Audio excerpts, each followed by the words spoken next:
I can get everyone's attention, please, that'd be great. If you guys are all the way in the back, feel free to come closer. I mean, it's up to you. You want to stay all the way around. Some of our voices may not make it. Exactly. This is NPR.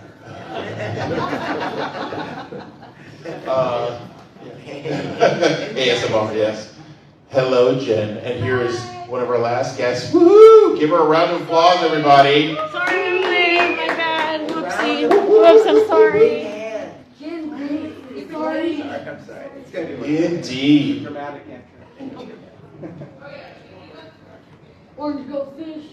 There might be another guest, but I'm not sure yet. If they had one on that one, there's one over here.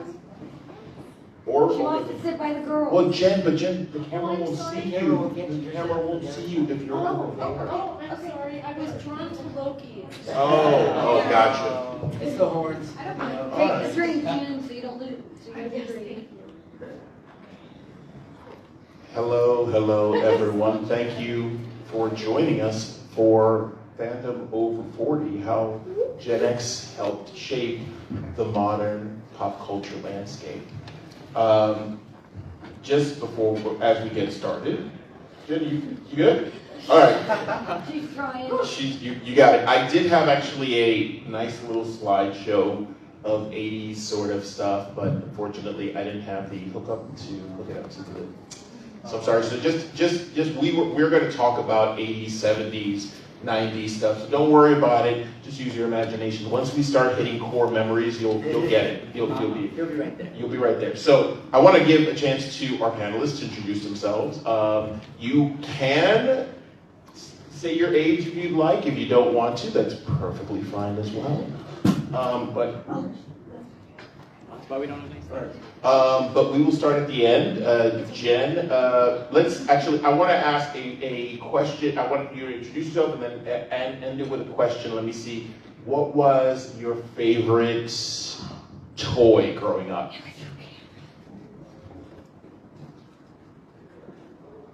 Oh, me, sorry. Yes, you. Hi, we're starting. Okay. My name is Beth. Hi, everyone. I am 48 years old, 1975, baby. Favorite toy growing up, I liked Barbie and She-Ra, Princess of Power. Good choices. Hello everybody, my name is Cammie. I go by Cammie Slice on all the socials. I am a bicentennial baby, so 76. Math's 47, I guess. Can't give it up. Yeah. Yeah, 76. We got quarters made out of this. Just special quarters. And I like lots of toys, but I actually used to have like a mix of things. Like I had my G.I. Joes riding my Barbie Corvette and stuff, so like just kind of whatever I could get my hands on. But my favorite IP growing up was Robotech. I don't know if Yeah. So yeah, that's. Hi, I'm Pat Boyka. I am a photographer. I am a podcast host. My favorite toys growing up were G.I. Joe and Transformers. Go watch the Transformers. Transbots and Go Formers. Yeah. Go Formers. Oh, we're going to be next? Okay, I think actually I was pretty much into anything that was being thrown at me by the TV. He-Man, yes. G.I. Joe, yes. Transformers, yes. But if we wanted to go to specifically like what's like hits a core memory, was Battle of the Planets. Yes. With the That- wings. Yes. Oh, that was my jam. That's one cosplay that if I could ever, if money was not an object, I would 100%. Oh, we're getting a group together? I'm only working on the helmet. Oh, you saw it here first. We're getting a group together. Yes. Nice. Yes. G.I. Joes were my jam. That's right, G.I. Joe. Oh yeah. Who are you? My name is Jen, and I go by Orange Go Fish. All right. So this discussion, actually, I like to, with this panel, I like for it to be almost like an open forum type of panel because I feel like there's a lot of shared experiences.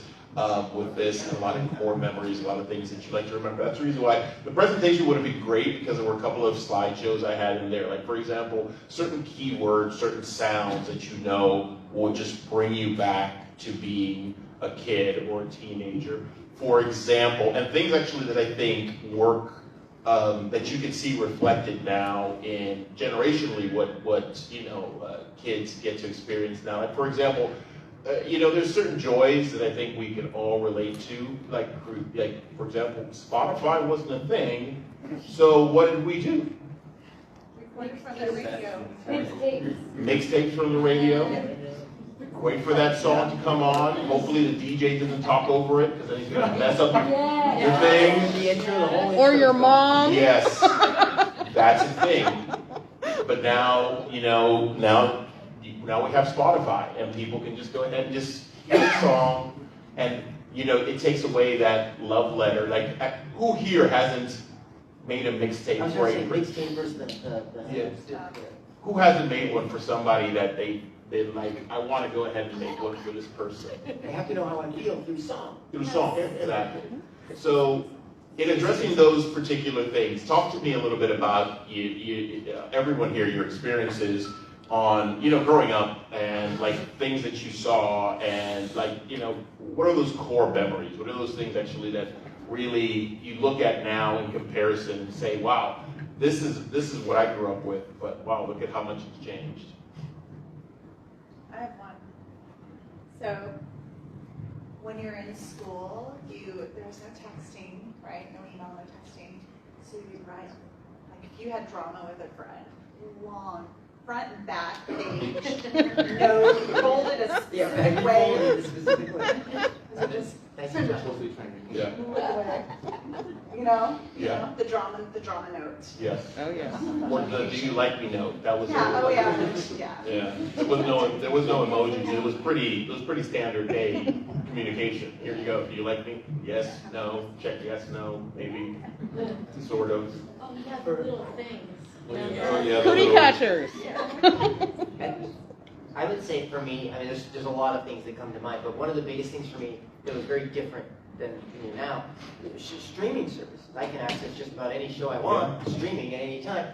Whereas I remember specifically my babysitter taking her sweet-ass time, and we had to get home by 3:30. That show started at 3:30, and we were always late, and I would always be mad because I missed the first 5 minutes. Yeah. Because there's some guy who I have to try next week. Oh, it's so long. Yeah.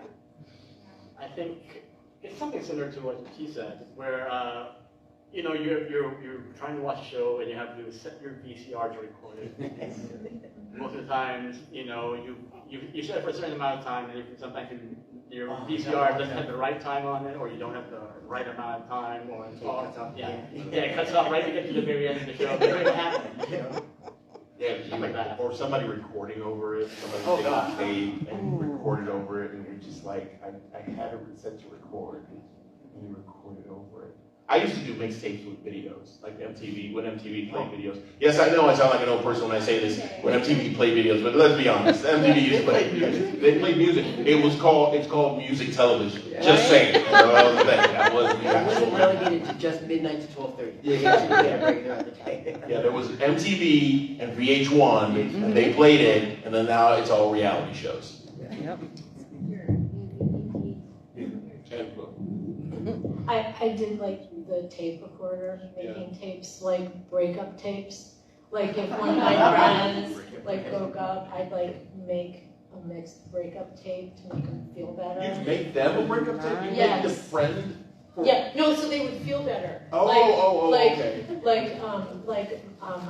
can't remember the name, but anyways, and so like one of the songs was like, these boots were made for walking, and stuff like that. Yeah. So that when my friends would be sad, like, oh, put the tape in, and then put the tape in, and then just kind of like, yeah, that's right, yeah, So that's what I do.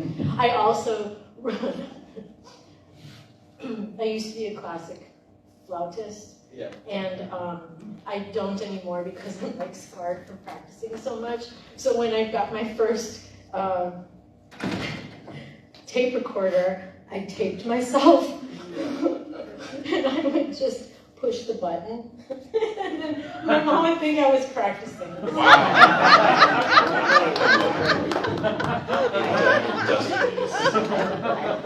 One more that I would like to add. This might be popular or unpopular, but we all like, most of us in here like superheroes. We're at a Comic-Con, right? We like the genre. Back then when I was younger, we would have, obviously comics that were around, and that was great. There was some animation, but a lot of the way that movies were made, the way that they filmed certain things, it left a lot more to the imagination. And so I found that nowadays, I don't get to flex the imagination quite as much when I'm watching shows. And CG is great, and I love it, don't get me wrong. But and that's part of my childhood that I missed, was kind of having to extrapolate, well, what would that be like in real life, or what? So that was something that's different for me these days. Yeah, I think actually, there's something to be said about those experiences as growing up.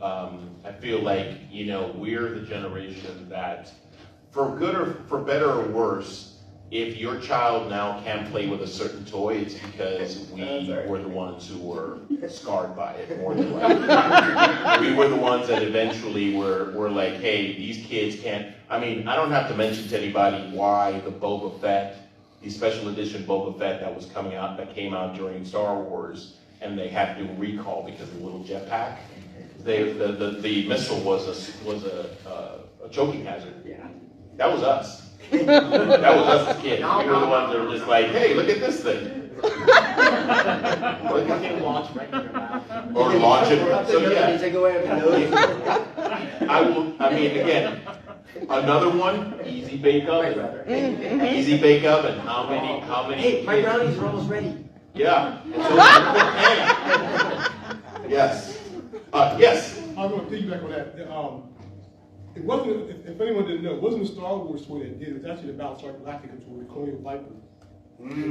So I think you know that happened to the Colonial Viper. They shot the missile from the front. Even on the TV show, they didn't shoot the missile from the nozzle. But because of that, the Boba Fett was coming out for the Empire Strikes Back on it. Even before the movie came out, they decided to glue it in there so that the kids would check on it. And subsequent toys that had that launch feature, like my little brother had Transformers.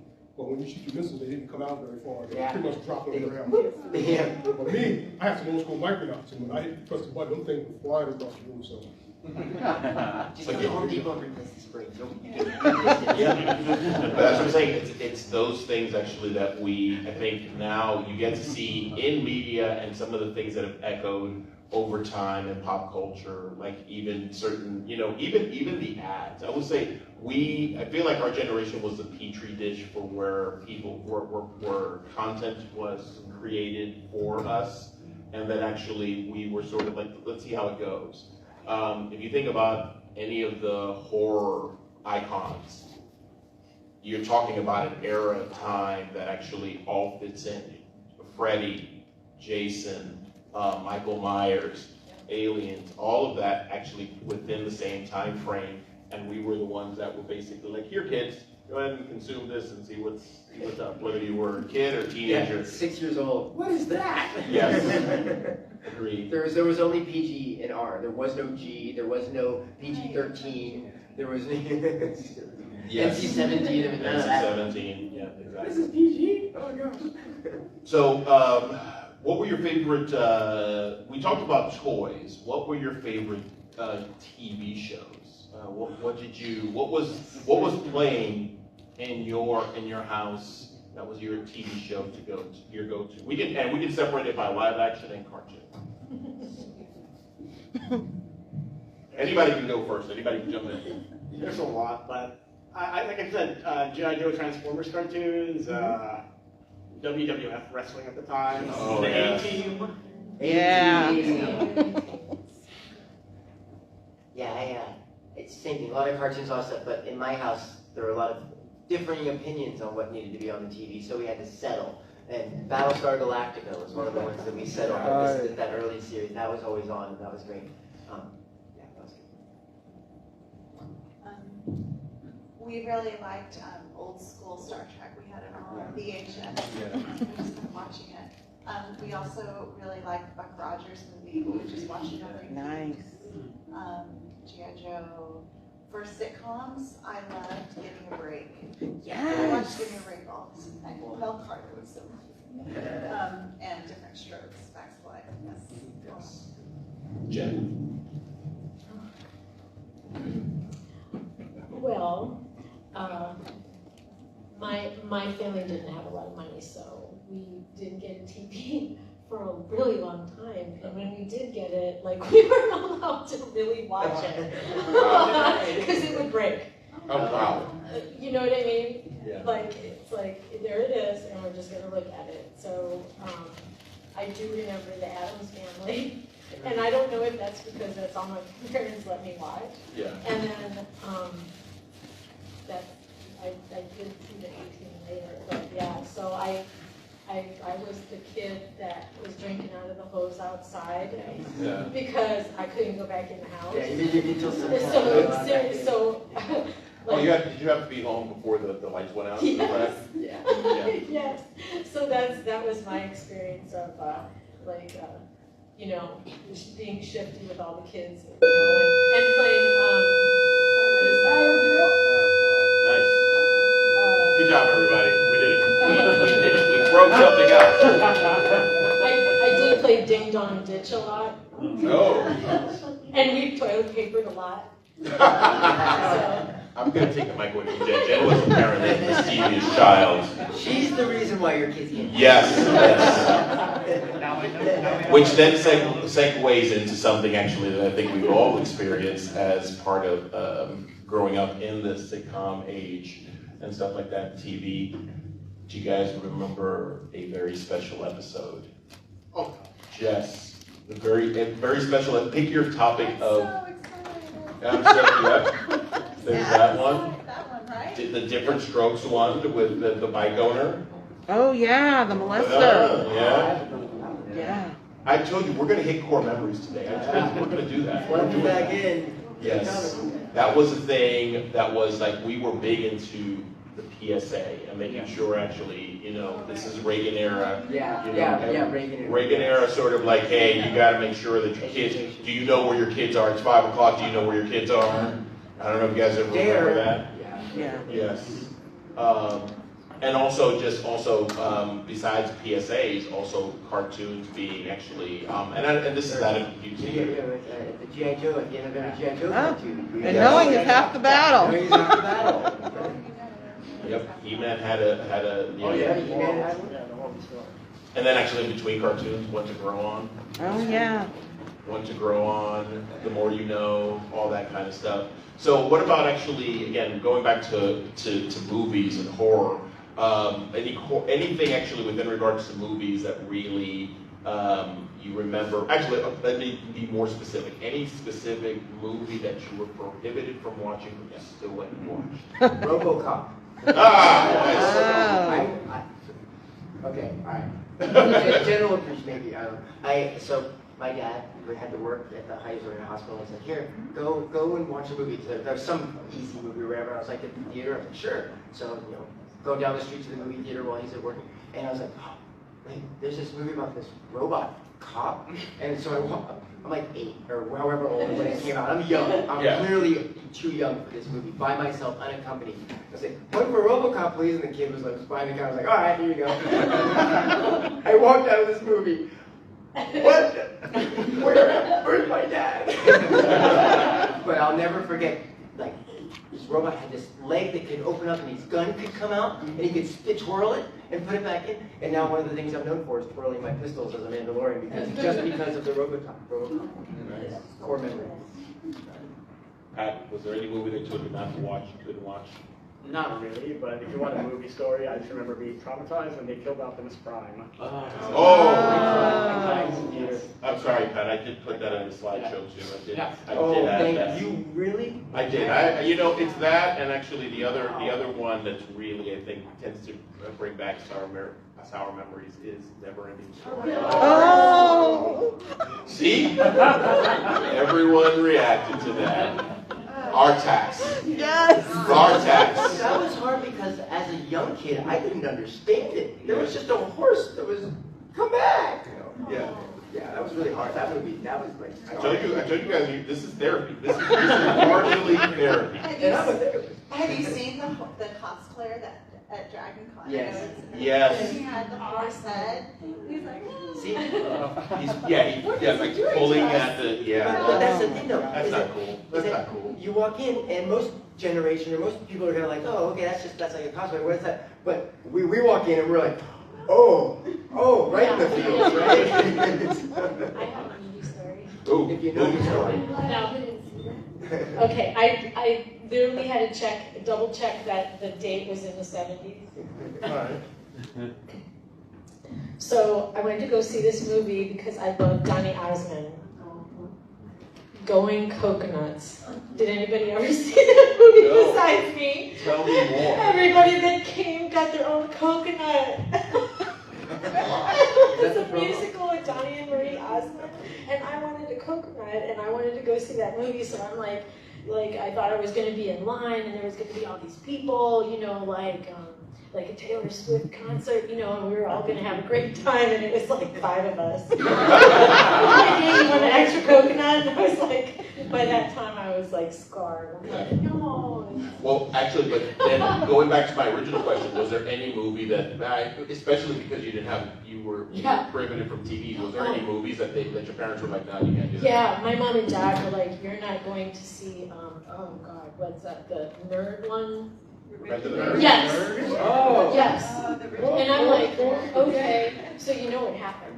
You went to see it? No, I didn't. Oh. Like, Dad wanted to see it so bad. He's like, yeah, we're not going to go to that. And he's like, we're going to go to that. And he brought me in there, and he's laughing the whole time. Like, I mean, I'm not talking just like, or, but belly laugh loud, and like, I'm like this in the seat, and it was awful. And he's like, don't tell your mother. And I still to this day, like, I saw it from the seat in front of me, like right here, so I really never saw it. I just remember my dad laughing. So everybody, they wanted to do this Revenge of the Nerd group at Dragon Con this summer, and I'm like, I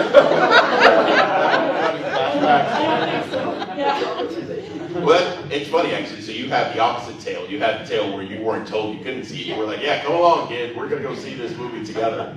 Well, Mom said no, but Dad's like. But Dad said, yeah. And I mean, that's not even talking about the fact that a lot of those movies are problematic. Looking at it afterwards. So many. That's the fact that somebody dresses up as Darth Vader and is able to seduce someone they don't know. That's a problem. Yeah. You won't see that in the movie today, and rightfully so. Yeah. Like, so for me, I didn't have actually the only movie. It wasn't so much for me because I wasn't interested in it. But my dad did not want my older sisters to see Grease. Huh. He was just like, nope. He went to see it, and he came back, and he's just like, nope. And I think about it. You watch Grease now, and yes, there's obviously a lot of innuendo, but really and truly, it's not. You're like, what's going on? There's nothing going on here. But my dad was like, all went no. over my head for Grease. Yeah, I don't. Yeah, I didn't know Grease lightning was a euphemism for anything. I was just Wait, sort of what? like, they're talking about a car. Wait, what? Yes. What? Oh, I said too much. I didn't know that. Well, you'll have to look up the lyrics for the song Okay. unedited by like the TV version.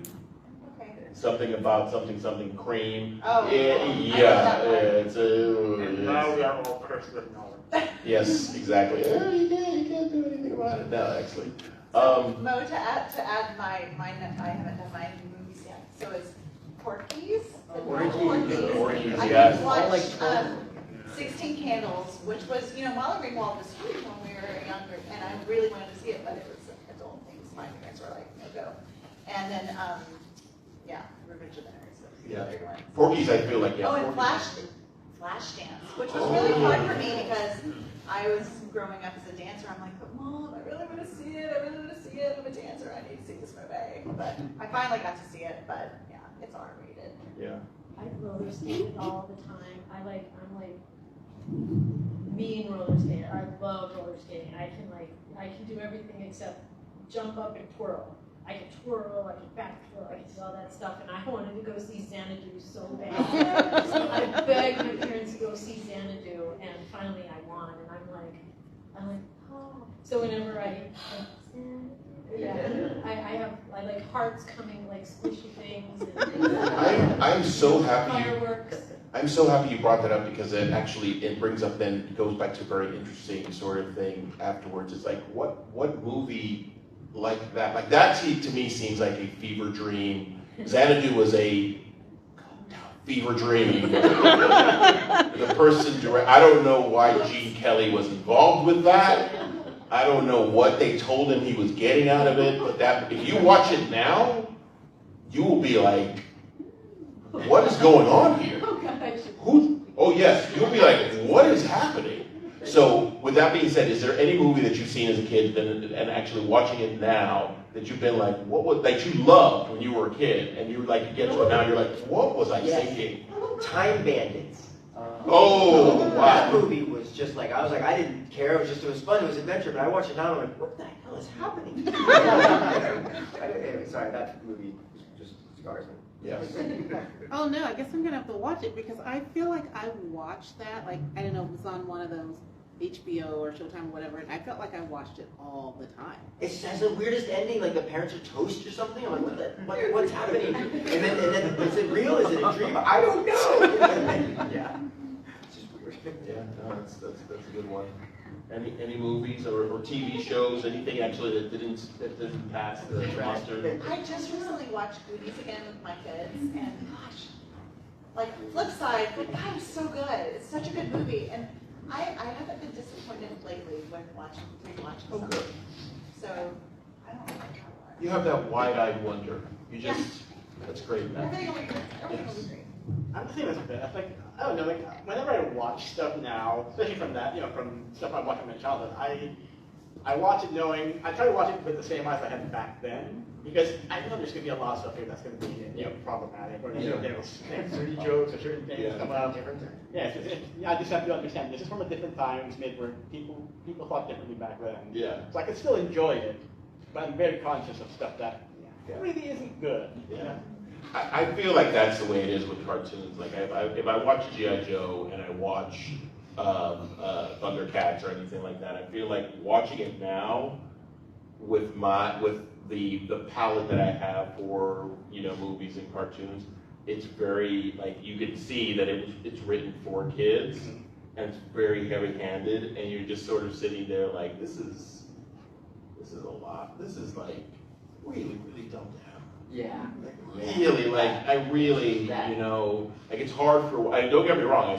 They still have my money. I still bought the DVDs, but still, I mean, everything is. All the lessons are everything is black and white. Like you can't look at G.I. Joe and not think to yourself, it's a little black and white here. We got there's no nuance here to this. It's like, these are the bad guys. We all know Cobra's a bad guy, Yeah, I mean, Cobra's a bad guy. Absolutely, yeah. But they do pay, they do pay their soldiers medical and dental. That is true. Think about it. Wait, they get all that. They had an episode where they attacked the Cobra training facility, and they have like all this stuff. I'm like, what? They're taking care of their employees. They are actually. And not only that, but I mean, do you really die in G.I. Joe cartoons? Not really. No, they always miss. Everybody misses. They're worse than stormtroopers. But it's funny though, because as kids, we didn't pick up on that, but now as adults, we're like, free healthcare. Cobra may not be so bad anymore. That's right. Joe and Cobra, we have benefits. We have pet benefits too. Just all of it, all that stuff. Kind of the same event here. Like, you guys ever watch? Do y'all ever watch anything from back then? You're like, I can't believe they served that to kids back then. Oh, yes. yes. Yeah, there's like a while. That's like. I was rewatching. There's a short-lived cartoon called Inhumanoids. Oh. Yes. And that was some serious dark horror stuff. Like they made this a Saturday morning cartoon. Like how? Yeah. It's great. Well, to be fair, they did make a Saturday morning cartoon out of Rambo. Yeah. A story about PTSD, by the way, just as a reminder. The cartoon company dumbed down, though. They took all that stuff up. They did. And they made Rambo toys. They did, but again, First Blood is about PTSD. And they were like, hey, this guy would be a good hero to have in the cartoon. And, you know, that absolutely made sense. RoboCop, also a cartoon. Yes. Which, again, as a movie, is a parody of some of the stuff. And then there was one other cartoon, I'm trying to remember something else that they made into a cartoon that was not intended for kids. And then eventually they made it into a Saturday morning cartoon. And I was just like, but why? And at the time, even actually, I was a cynical kid at the time. At the time, I was like, why? What's going on? Yes? I gotta come back to the Rambo because I was just talking about this when I watched the video on it. I think you're underselling it a bit. The cartoon wasn't based on the first movie, it's based on the second movie. You gotta remember, 1985, you know, that was Stallone's year. Rambo mania swept the country, if not the world. And what they were doing was they took that character, and I'll admit he's still a violent character, Yeah. but they were trying to make more of a G.I. Joe type cartoon. Right. Make Rambo, you know, because he did a lot of heroic stuff in the second movie, so it's really more based on, you know, the character in part two. Yeah. You have the rest of the POWs, and you really see his fighting skills, you know, more so in the second movie. Yeah. So, yeah, it was an odd choice, but, you know, Rambo Mania was big back then. You gotta remember, as we got towards the later part of the 80s, they were making Freddy Krueger toys. You know, and remember, Alien is probably the first R-rated thing they try to market towards kids. The Alien figure didn't last long, but, you know, it's out there.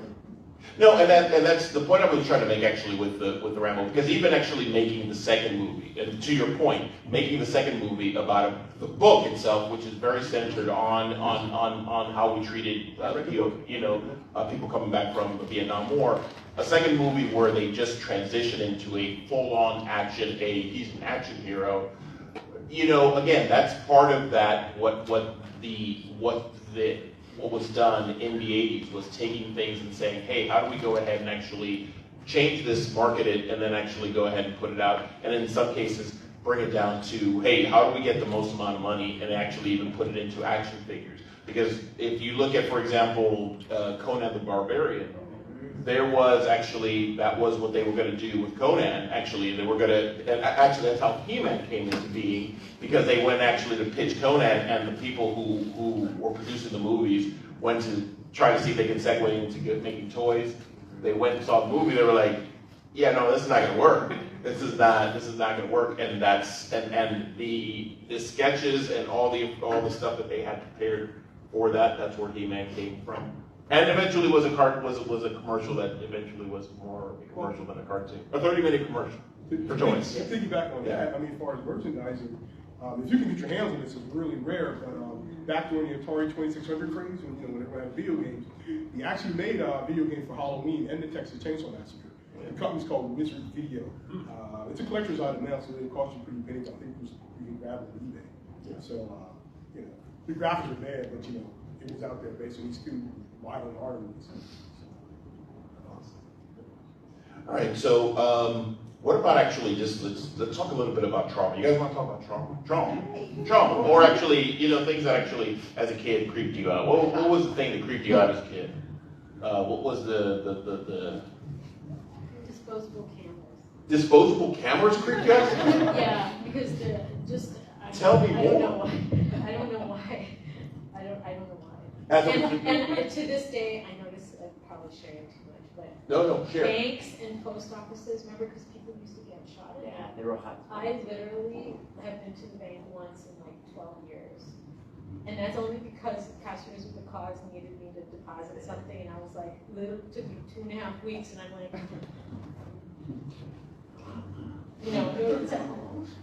so that's my Thanks. All right. I dig it. Anyone else here? Anything that is when you were a kid that you were like, ugh? Freddy Krueger really creeped me out. But then also, like recently when The Ring came out, Yeah. I can't watch horror movies anymore because of The Ring. So that's more recent, but Yeah. man, that movie's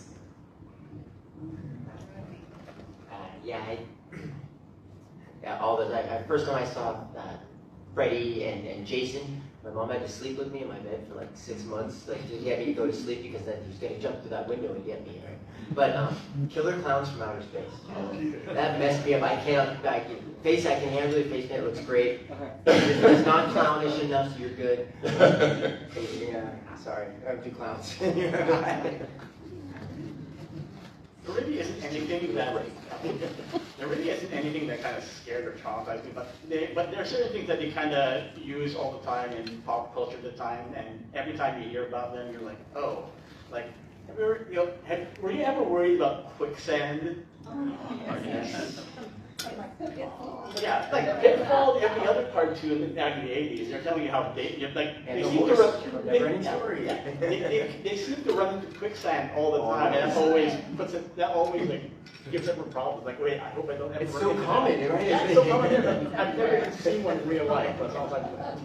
I remember we heard there was a thing around the street from our house where some kid in the neighborhood was like, "There's a quicksand pit back there.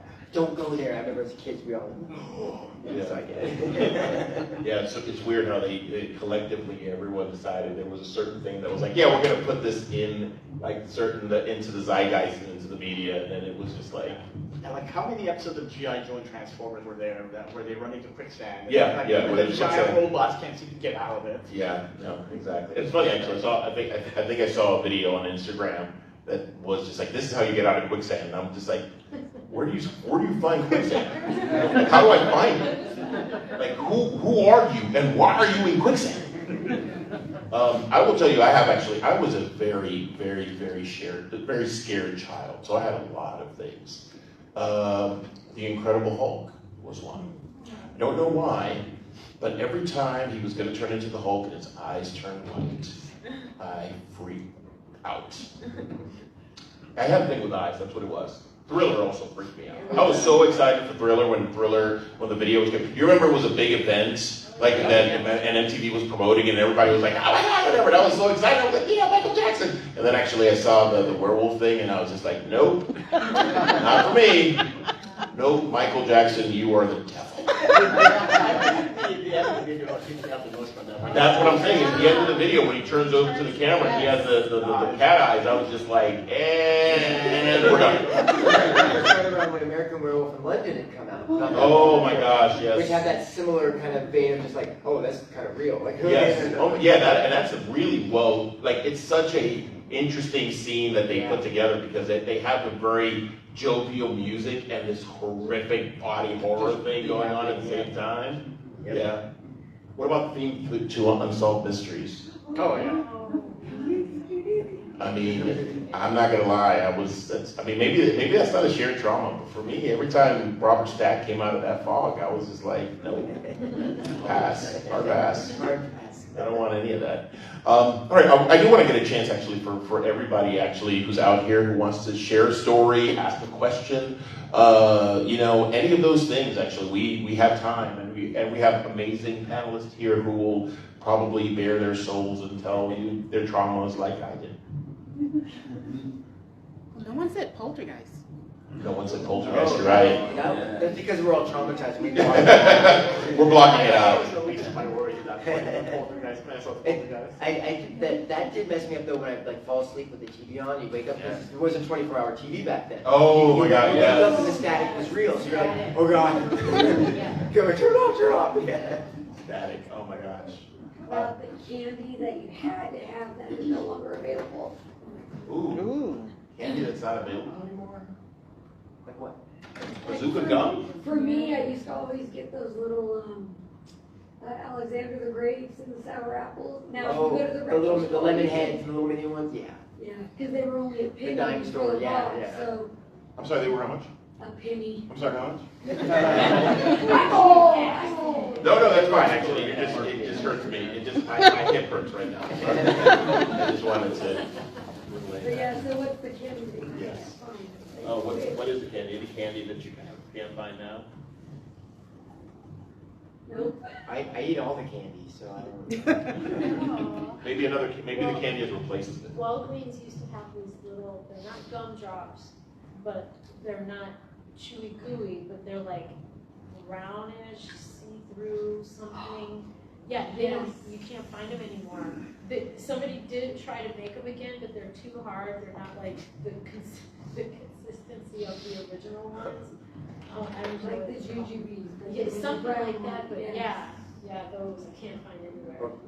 Yeah, so it's for reasons. I was looking for this candy for a cosplay because I wanted a prop because I remembered it.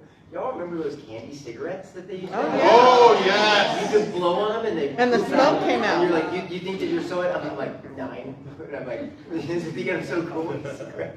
But yeah, I was looking for those. I have a hard time finding those. Yeah. You would, right here. Yeah, I had two, well, same movie, but two of the topics covered. One that feels like a fever dream and also slightly traumatized me was The Return to Oz. I don't know. Yes. Yeah. Oh, yes. With the big cookie. Yeah, and the manic the heads, like she had all the wigs, like instead of just having wigs, she would like replace her head. Yeah. In the rock, the melting rock, if it eats an egg, it was just like, what is happening? And I loved it as a kid. I mean, I watched it, and it was terrifying, but as an adult, I was like, what is this? What's happening here? Yeah. The Return to Oz really freaked me out. Yeah. Valid. Yeah. Walter? Well, going back to the candy, nobody seems to remember this but me, but like when I used to go to college, my mom used to give me like care packages, and we always went to Sam's, and she would give me PB Max. Oh, the little squares. Yes. Nobody has heard of that, but like, with the nuts I would bring that up, and nobody, I feel like nobody has heard of that but me. Oh, they're grown. I used to love PB Max. Yes. Peanut butter, anything. See, you're in a space where there are people positive. See, that's why this session is here. Is exactly so we can go ahead and tell people to get off our lawns. This is an interesting panel. You guys seem really nice, but like, y'all keep going around the road traumatized. Y'all sound more like Gen Zers and millennials instead of Gen Xers. I mean, that's what made our generation cool because we had cool, scary stuff. We embraced it and dealt with it. I mean, like, to me, something that was creepy, but I wasn't traumatized, was, you talk about Return to Oz, I think The Wiz has some creepy moments in it, you know? But, I mean, I still think it's a cool movie, you know? I look back like, wow, this is pretty creepy, but I don't know, just the word traumatized, yeah. A lot of the traumatizing too is also kind of, some of it is in jest, some of it's real. Yeah. But you just use it as a term. Yeah. I think part of being Gen Z, Gen X is being traumatized and being able to like push through that. Right. You know what I mean? Like that trauma is part of who we are. That's why we're as strong as we are, because we did live through that trauma. By the way, we did live through that. Thank you. We did live through that trauma, and we pushed through, and we're stronger for it. So now, when we see other people, and they're, oh, I'm traumatized. I need to be. It's just like, okay, but that's not how I would have reacted to it, because I drank from the hose, because I watched it and like was scared to like, sleep at night. Like, we push through, and that's what makes us who we are. Thank you. Yes, that's exactly right. And I think that's actually it. Next outburst of you talking about us being Gen Z, I'm gonna kick you out. Well, put that in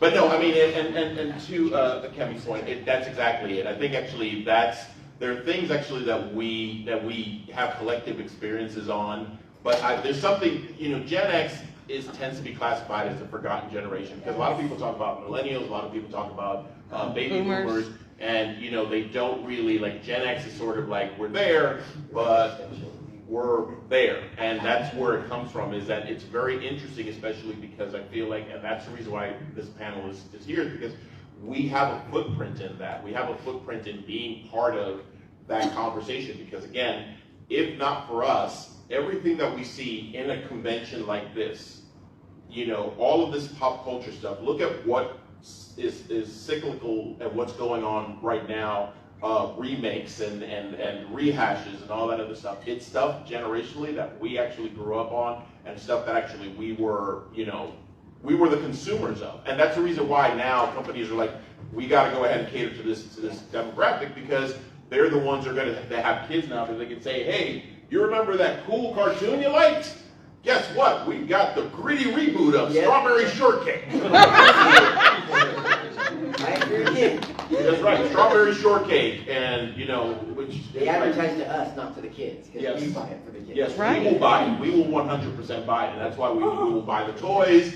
We will buy we consume all. We have the money now, so it's very, very interesting to see all of this actually, and how many movies in the last couple of years from our childhood have been redone. Halloween, A Nightmare on Elm Street, Total Recall, RoboCop. I mean, I can go into lists on and on and on of reboots and remakes of things that were there when, like, were original concepts and original IPs, and now are rehashed. And one last piece I'll say. So in my day job, I am actually a therapist, and I do work with a lot of trauma. So I appreciate you actually bringing up that and making it that we probably shouldn't use that as loosely as we do. So I appreciate that. Thank you.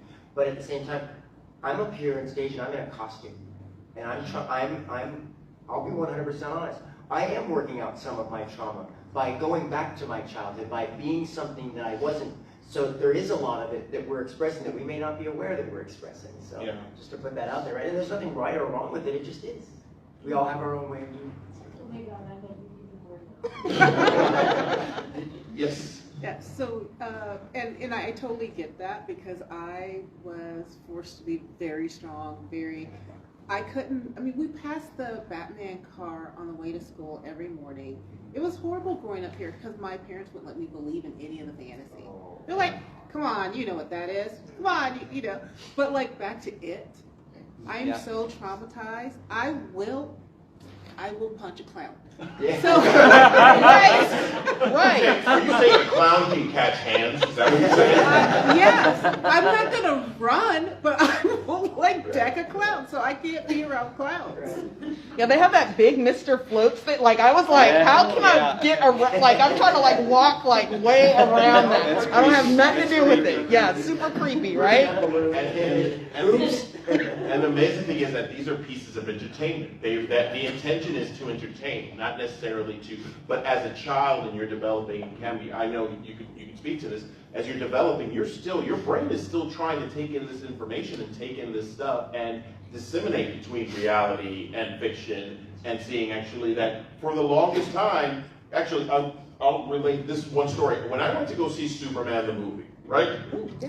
My uncle asked me, would I like to be Superman? Would I like to fly? And my response to him, and I think I was maybe like 3, 4, because I was actually came out like in 76, 78. My response to him was, because I had a toy Superman that was hooked to a wire that would go around the light, and you had a little like batteries on the back of it.